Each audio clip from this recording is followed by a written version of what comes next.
Doctor Chauhan, ये अमूमन मुझे लगता है कि गंभीर समस्या है कि अगर शरीर में यूरिक एसिड बढ़ गया है तो काफी तकलीफ हो सकती है, काफी प्रॉब्लम्स हो सकती हैं। जी बिल्कुल, देखिए गंभीर है, लेकिन आम तौर पर मैंने देखा कि लोग इसको गंभीरता से नहीं लेते हैं। टेस्ट कराते हैं लोग, आजकल टेस्ट कराने का प्रचलन है, उसमें यूरिक एसिड थोड़ा सा ज़्यादा आया तो कई बार उसको नज़रअंदाज करते हैं।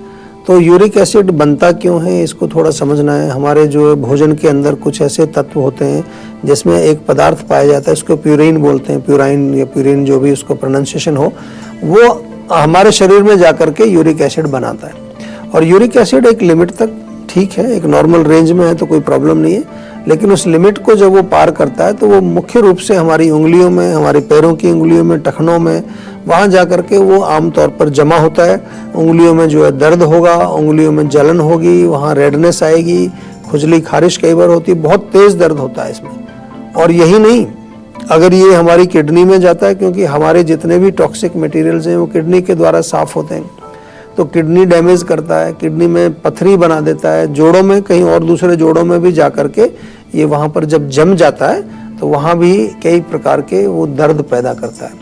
और इसके अलावा जो है अगर हम देखें तो पूरे रक्त में मिलकर के रक्त को दूषित करता है, और जहाँ कहीं भी जाएगा वहाँ कुछ ना कुछ विकार पैदा करेगा। तो इसको लाइटली नहीं लेना है, इसको बहुत सारी चीज़ें जो हैं वो ऐसी हैं जो हमारे भोजन में मौजूद हैं, हमें मालूम नहीं है, तो हम क्या खाएं क्या ना खाएं, किस तरह से इसका इलाज करें, वो सारा बताएंगे। ऐसा नहीं कि गोली खानी जरूरी है, कुछ लोग गोली खा रहे हैं 5 साल से, कुछ 10 साल से खाए जा रहे हैं उसको, और उसका दुष्प्रभाव भी हो गया, लिवर में भी प्रॉब्लम आ गई, कुछ और भी प्रॉब्लम, फिर भी बंद नहीं कर रहे हैं। तो कई बारी जो है छोटे छोटे रोग हैं वो हमारे भोजन से संबंधित हैं, तो भोजन में क्या बदलाव करना है ये बताने वाले हैं आपको। अगर आप भी चटकाते हैं अपनी उंगलियां तो भुगतने पड़ सकते हैं आपको गंभीर परिणाम, ये बताएंगे आज की संजीवनी टिप्स में डॉक्टर प्रताप चौहान आपको, लेकिन अब से कुछ ही देर के बाद। आइए चर्चा को आगे बढ़ा लेते हैं। डॉक्टर चौहान जी, यूरिक एसिड की हम बात कर रहे हैं। अमूमन आपने सही कहा कि कुछ लोग इसको हल्के में लेते हैं, लेकिन ये हल्के में लेने लायक बात नहीं है, इसको गंभीरता से ही लेना चाहिए। लेकिन यूरिक एसिड को कम करने के लिए हम अपनी डाइट में क्या बदलाव कर सकते हैं, क्या खा सकते हैं? देखिए, जैसा अगर थोड़ा सा सिंपल भाषा में बात करें तो एसिड है, तो एसिड के विपरीत आपने एक शब्द सुना होगा एल्कलाइन, एल्कली, या उसको एल्कलाइन बोलते हैं। तो एल्कलाइन डाइट खाइए, सिंपल सी चीज़ है। पानी भी जो है अगर पिए, आजकल तो एल्कलाइन वाटर भी मिल रहा है, आजकल लोगों ने मशीनें घर में लगाई हैं कि पानी को एल्कलाइन, उसकी जो हर जो भी चीज़ हम लेते हैं उसकी एक पीएच वैल्यू होती है। तो पीएच यदि एसिडिक होगी तो क्योंकि ऑलरेडी एसिड बॉडी में ज़्यादा है तो उसमें नुकसान करेगी, अगर वो अल्कलाइन होगी तो उसके विपरीत है, वो फायदा करेगी। आयुर्वेद में तो हमारा सिंपल सिद्धांत है, लाइक इंक्रीजेज और ऑपोजिट डिक्रीजेज। जो समभाव वाली सिमिलर चीज़ें वो किसी चीज़ को बढ़ाती हैं, उसके विपरीत वाली उसको घटाती हैं। तो हरी सब्जियां खाएं, ताज़ा फ्रूट्स खाएं, एप्पल विनेगर भी अच्छा काम करता है। एप्पल विनेगर जो है आधा चम्मच या 1 चम्मच ले लीजिए बड़ा, उसको आधा कप पानी में घोल करके सुबह खाली पेट आप पी सकते हैं। इसके अतिरिक्त जो है ओट्स का दलिया आपने सुना होगा, वो लोग खाते हैं। बादाम अखरोट का सेवन आप कर सकते हैं, रात को पानी में भिगोएं। ताज़ा फ्रूट्स, सीजनल फ्रूट्स जो भी आते हैं उनका सेवन आप कर सकते हैं। अलोए वेरा, ब्रोकली आप सेवन कर सकते हैं। एलोवेरा वेरा का जो ताज़ा पेड़ आता है उसका गूदा खा सकते हैं। नारियल पानी आप पी सकते हैं। बहुत सारी चीज़ें हैं जिनको सेवन करके, गाजर चुकंदर का जूस आप ले सकते हैं। अमरूद का अगर फ्रूट आपको मिलता है, अमरूद का सेवन आप कर सकते हैं। तो आंवला भी आप सेवन कर सकते हैं, आंवला तो मिलता ही है, पूरा साल आजकल आंवला मिलता है।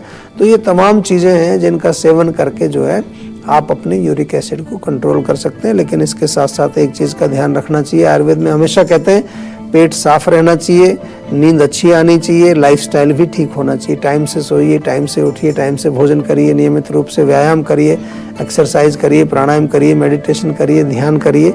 ये बहुत ज़रूरी चीज़ें हैं, अगर ये आप करने लगेंगे तो आपको किसी डॉक्टर के पास जाने की जरूरत नहीं पड़ेगी।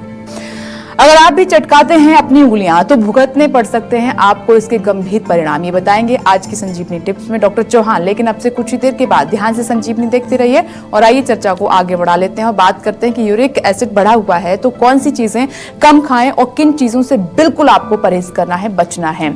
डॉक्टर चौहान, अब मैं उन चीजों की बात करूंगी जिससे बिल्कुल बचना है या फिर कौन सी चीज़ें हैं जो बहुत कम खानी चाहिए, या फिर कुछ ऐसी भी चीज़ें हैं, ऐसा भी कुछ डाइट है जिसको हम ज़्यादा खा सकते हैं इसमें ताकि ये कंट्रोल रहे? देखिए, जो चीज़ें खा सकते हैं वो तो मैंने बताई अभी, लेकिन जो नहीं खाना है, एक तो जैसा मैंने कहा कि बहुत हाई प्रोटीन वाली डाइट नहीं खानी, स्पेशली किसी भी प्रकार का नॉन वेज नहीं खाना है आपको। फिश वगैरह, चिकन, या आजकल कुछ लोग खाते हैं कलेजी खा रहे हैं, कुछ भेजा खा रहे हैं, कई तरह की वो जो चीज़ें आती वो बिल्कुल 100% बंद कर दीजिए। इसके साथ साथ जैसे भी मैंने एसिड शब्द का प्रयोग किया तो इतना तो समझ आता है कि कोई एसिडिक फूड, चाय कॉफ़ी लोग पीते हैं, अल्कोहल का सेवन करते हैं, बहुत ज़्यादा तंबाकू बीड़ी सिगरेट का सेवन करते हैं, ये बिल्कुल बंद कर दीजिए। और डीप फ्राइड चीज़ें, तली हुई चीज़ें, बहुत ज़्यादा चीनी वाली चीज़ें, मिठाइयाँ जो होती हैं, या फिर जो है आप अगर देखें तो ऐसी चीज़ें हैं जिनमें प्रिजर्वेटिव डले हुए हैं, केमिकल्स डले हुए हैं। आजकल बहुत सारा भोजन ऐसा है जो पैकेट में आता है, डब्बे में आता है, उनमें कुछ ना कुछ प्रिजर्वेटिव डला होता है ऑलरेडी। और तीखी चीज़ें, मिर्ची, मसाले, अचार, खटाई, चटनी पटनी, इनको थोड़ा सा जो है आप 3-4 महीना बंद करके, और जो चीज़ें मैंने बताई अभी आपको पहले, उनका सेवन करें तो आप देखिए चमत्कार, आपका जो है बिल्कुल आपको आराम भी मिलेगा और आपका यूरिक एसिड भी नॉर्मल रेंज में आ जाएगा।